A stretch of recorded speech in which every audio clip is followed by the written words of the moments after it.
Kramer? Yes. Yes.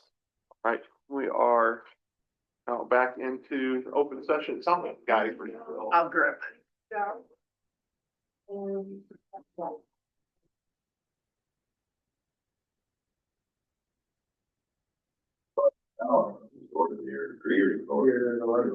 We're back on record.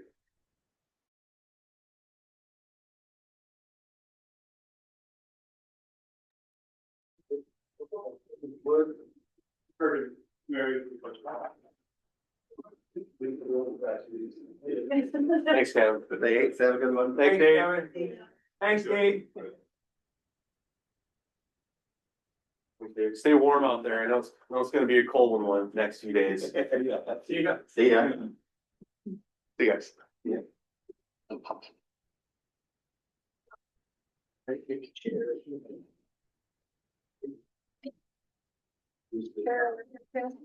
Your little table out.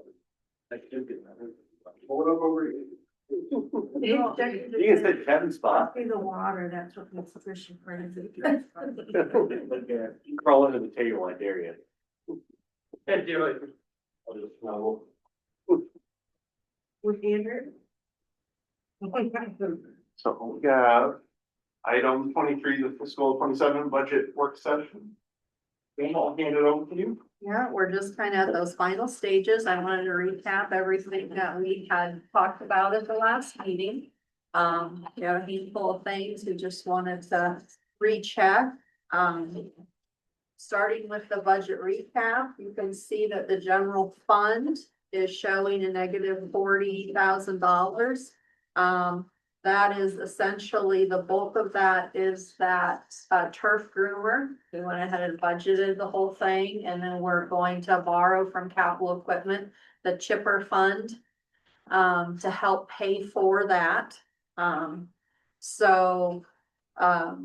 25,000, this is how I recommend we approach that. We borrow the whole amount from capital equipment.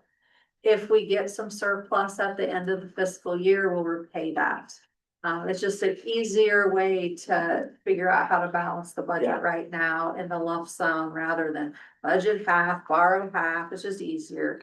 It's easier for all of us to remember and track. So the other fund I wanted to point out was road use. It's showing a deficit of 60,000, but we do have a surplus. We have plenty of surplus in that fund. That's the one fund we can't transfer from other funds. So all this road use money has to stay in road use, but we do have a surplus in there to cover that. And you'll remember that I had to shift some of the salaries out of general into road use so that we can, so road use can balance, or so general can balance. The flip side of that is good and bad, because any employee paid in general fund, then we can have levy for IFRS and FICA and Social Security. We can't do that for any other fund. So road use has to pay their own FICA, IFRS out of that fund too. Same with water and sewer. So when you're moving salaries to and from general fund, you're also affecting those other levies. So then the other one is sewer utility. So those changed quite a bit with the direction that council gave me. However, the $25,000 deficit, I'm not too concerned about, because you'll see water, it has a 55,000 surplus. So I can shift some things, work with Public Works and shift some things that we either split and help cover that a little better. I just really didn't have time to go and shift salaries, because that's a big project to shift salaries. If we have to end up doing that, I will, but I don't think we'll have to. I think we can shift some of the supplies and gas and some of the things that those two departments share to even that out a little bit. Makes sense. Then at the bottom, you'll see what's included, the street sweepers included, the repairs to the timber dome, the turf groomer, the Krafka invoice, and then we did have to add some storm drain repairs. Ryan's got a list of storm drains that are in bad shape and, storm drain intakes. And two of them are pretty crisis. We're gonna have to go ahead and get those on Raymond done this year. And then we budgeted another 20,000. We have about $72,000 total. So we're trying to just prioritize, get the ones that must be done, and then get the next serious and get the next serious. Yep. Right? These are the intakes that are just kind of falling. Yes. Right in the street or. Yeah, Yep. and what happens is there's usually a cavity under the road, and if we don't fix them, it's gonna cave in, and now we got major road repairs on top of the storm intake, so. The plan is to do the most serious ones this year, do a budget 20,000 for next year and get a few more done, and then just, try to keep moving on those. What's not included is a temporary storage building, which we've talked about, and then the baseline assessment. I did meet with, all covered on that baseline assessment. And it's late, I don't wanna go into it now, but I think it's something we should do. I'll add that to a future agenda, we can talk about it. I do think it's something we need to do. You got, money in this fiscal year? I'm hoping it's just a little early, but I'm hoping that I'll have enough money for this fiscal year to squeeze it in. It's a 10-week project. I don't have time to start a 10-week project right now. So I want to get past budget amendment, which is May, before I'd even consider starting a project like this, but it does assess the entire organization. So next page, you have I'll turn this over to Chris. After the last budget meeting, we talked about getting a estimate from Tom at the solar hardware. Talked to him a little bit. Country Clipper is the brand that, we would sell. Kind of went through the models, options they had. This was pretty much the closest thing to compare to the Toro estimate they had. Price wise, this is without the airless tires, so it'd be another $1,700 on top, so price is similar to the Toro, it's right in there. I appreciate this was made in Iowa. After talking with the rest of the department, we would still prefer to stay with the Toro, just because we have a Toro. As far as getting parts and stuff, he's not an actual dealer, so I would essentially have to go through him and then we have to order them. So I would rather have Toro where there's, 6 different places within 20 minutes here. I could probably go get parts if I need to. We try to keep a certain amount of parts on hand. That's the other thing I'd have to keep, on another manufacturer's parts on hand. So I'd have Toro, I'd have Skag, I'd have Country Clipper. Just after talking with the guys, we would prefer to go with the Toro. They have great service. We know they're built well. Just think that take a beating. I don't know anything about Country Clipper. Tom said it's a good brand, but we've had issues with the brands that we have never used before in the past, so we don't want to get into that situation again. That's our recommendation, is that we stick with Toro, but appreciate Tom and getting this worked up for us, and I like the fact that it's made in Iowa, but with the little information we have on it, we just feel more comfortable doing something that, Well, thanks for looking into that and just seeing another one. Yeah, I honestly So, did not- you guys have any questions, concerns, any? Chris, on the Toro bid, what's the surcharge? I believe that's just the thing for shipping. Shipping. Essentially. Would you prefer the airless tires? I'm sure. Yeah, that's why we've been talking about it for years. Actually, we're planning on trying to get in the budget to get air tires on the Skag if we didn't get a new mower. Just to try out, but when we got bids for the new mower, I made sure you have that on there. Yeah. The other question I have, I see this bid is from Grimes. I assume if something happens to it and it's a warranty thing, there's someone closer than Grimes.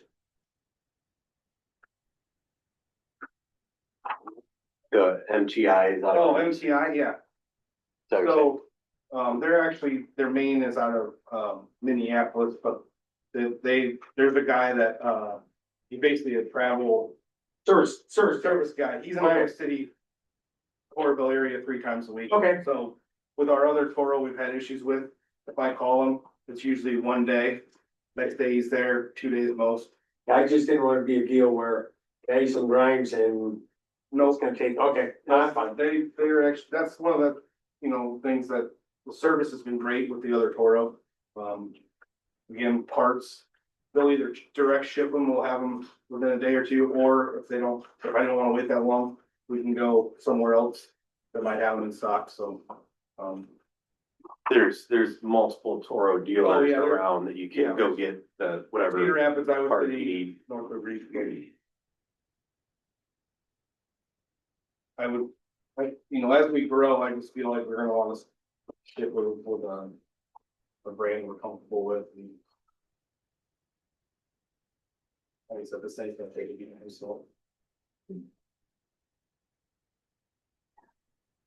I'm fine with the Toro. Me too, that's all. Battery protect. Well, but the Toro. Yeah, I get it. Okay. Thanks for looking into it though, appreciate it. Right. So just wanted to give everybody one last look at the levy. You've seen this information before, but it was one of our first meetings. Want to make sure that you understand the levy rate, what its purpose is, and then the last page in the packet is the levy certification. I just wanted to recap that. The first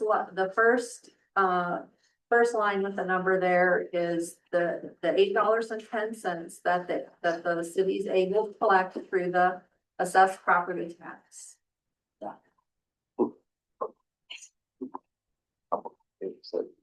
Then the next one, the 250,000 is our property insurance. And that adds to that. So we start at $8.10. Now we've added the $1.30. And then the next one,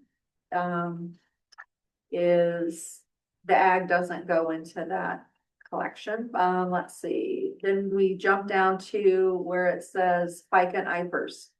So that is the FICA and IPERS for any city employee that's paid out of the general fund. So that adds another 65 cents.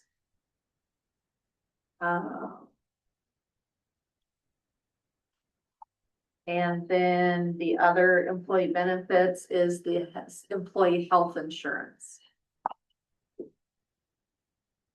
And then we jump down to the next one is the capital projects.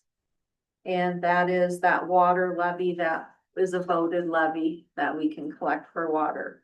So those are the levies, and there's some total lines in there, which is why there's more numbers in there. But that's what makes up that $11.53. And while that would be a record high levy for the city of Solon, it on paper, when you take the rollback into consideration, it does actually equate to, a reduction in property tax on paper. By the calculations that we use to evaluate, and that is, you take the 100% evaluation, there's a rollback applied. That then you take your taxable evaluation, then you take that 1153 times the taxable evaluation, and that's applied per $1,000 evaluation. The reality is that, it needs to be that number, but it also comes with a burden to you as elected officials to have to, be able to explain that the levy is, what the levy is, what's that $11.53 comprised of, and how does it impact the individual, residents of the community, so. I think it's a pretty easy explanation is that there is just to try and explain the rollback. I think in the past, haven't we had something? We've had something on the website, but you know, done like a Yeah. property tax And or just- water. Like And it that. just really shows the residents that, yeah, it's a higher, it's 11.53 whereas 11.01 before, but because of the rollback, you're actually paying less. Yeah. And so if we can just let our residents know that, yeah, it's a higher number, but because of the rollback that we're seeing, you're actually paying less taxes. I'm real quick for rollback stuff, but they The go The state, state government, yeah. based on, it's that connection between ag and residential. That's that, that's the drop. it's that coupling and that tying, yeah. They do it every year, right? So is there a trend before this, like where was it before last year? You can see the last couple of years on that page, There we go. yeah. Yeah, you don't wanna be here, right? I mean, that's the reality of it. Cause when we got on, there was no rollback. And it was like, well, we'll never be over 11, we'll never be over 11. Well, then the rollback came, or Yeah, it the increased rollback one number. Stayed for a but long time. It increases this number, but it brings the number that people actually pay down. So it's beneficial to the taxpayer. I think just with everything with the process and all of staff, thank you for just the budgets that you put together where it's when we go to vote on this. The 1153 is approved. The other talking point, like there's a couple of talking points. One is your overall taxes are lower, even with the levy that high. But we also have staff that are very tight with their budgets. And I don't feel like we would be in a good spot if we make decisions just based on, well, what the levy number is. And it's, again, we may get trashed for it because the levy's gone up, how many cents? But we need to be mindful that decisions we make need to be in the best interest of the city and not for, hey, we're gonna get reelected when our term's over or whatnot, like it's about what's the right thing to do. Things are expensive. Our world's expensive. And the assessor plays a bigger role in all this than we do.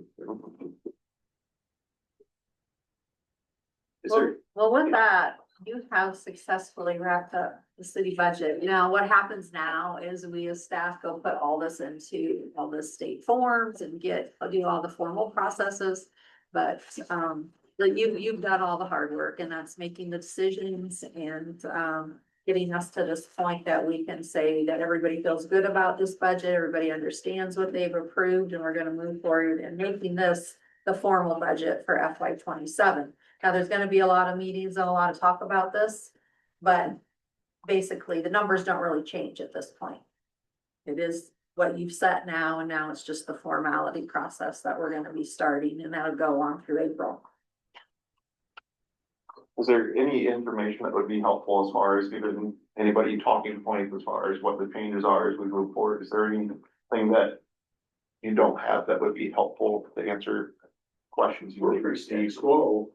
I mean, people are all gonna be wild about water sewer project. There's nothing to do about it. Call your congressman. Lean on them. I mean, that's where we're at. we're just following the regulations. Yeah, you said it better than I did. That's where we're at. Yep. We don't have a choice. That we have, Move to adjourn. motion by Parker, second by Becky, all in favor. Aye. You opposed? Okay, we're done. Congratulations. Get the many hours. Budget. 4 hours and 20 minutes, where are you staying at? Take this part, yeah. Yeah.